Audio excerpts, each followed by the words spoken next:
The showdown in Antarctica is without a doubt the most brilliant monster fight of the modern era, and I'm going to tell you why. It's not just about the jaw-dropping spectacle. In just a few minutes, the filmmakers gave us a masterclass in visual storytelling, perfectly establishing the power, personality, and the ancient, bitter rivalry between these two alpha titans. Today, we're breaking down exactly how they pulled it off.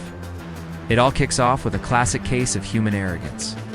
The Orca device, plus a whole lot of explosives, rips open a wall of ancient ice, and out slides Monster Zero.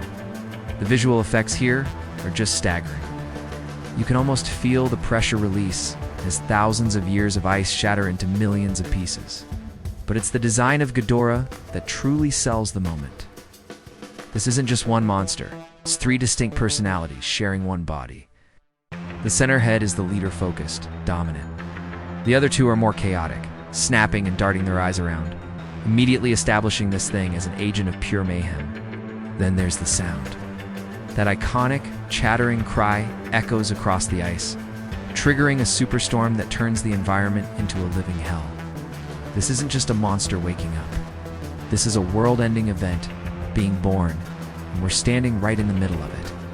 The scene instantly tells you Ghidorah is an invasive species, a walking extinction event. Just as the chaos hits its peak, a familiar blue glow appears beneath the ice. Godzilla has arrived. His entrance isn't just a cool reveal, it's a direct response. He's showing up as the planet's guardian. And then, the filmmakers give us one of the most iconic shots in the entire monsterverse. The two titans roaring at each other before charging head-on. When they collide, the sound design makes you feel it in your bones. The artists even threw in a sonic boom effect right at the point of impact to sell the devastating force. This is where the direction really shines. So much of the fight is framed from the ground, looking up from the human perspective. We see these titans through the windows of an osprey, or from the boots of the soldiers on the ice. That technique is crucial. It makes these god-sized creatures feel impossibly massive, reminding us that humanity is utterly helpless, caught in a battle beyond our comprehension. We aren't just watching a fight, we're surviving it. Alright, let's talk choreography, because this brawl tells a story. Godzilla is all about brute force.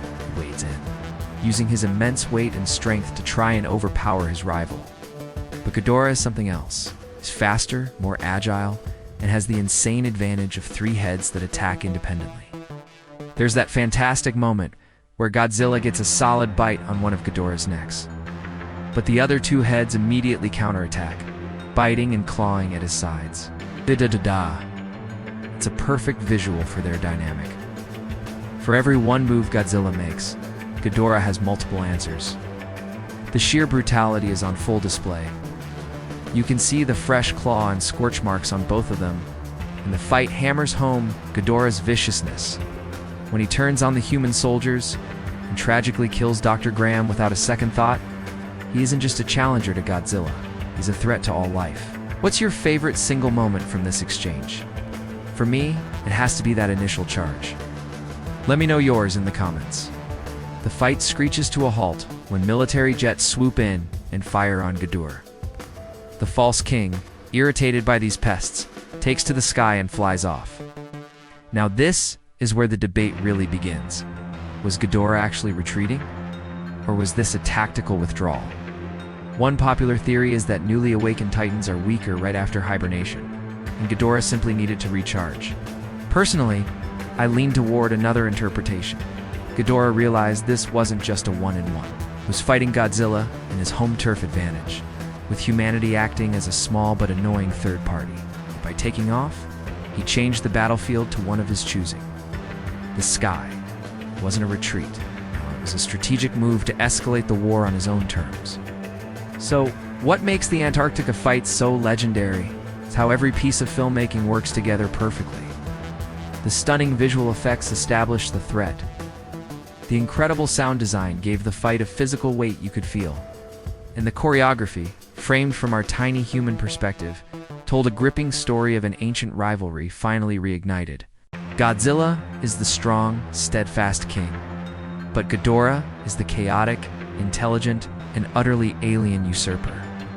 In one scene, The movie establishes the stakes for the entire planet. It's not just a monster punch-up, it's a declaration of war. And that's how you create a true masterpiece of monster mayhem. Thanks for watching. Want to see us break down the ocean battle next? Make sure to hit that subscribe button and ring the bell for more in-depth monster analysis.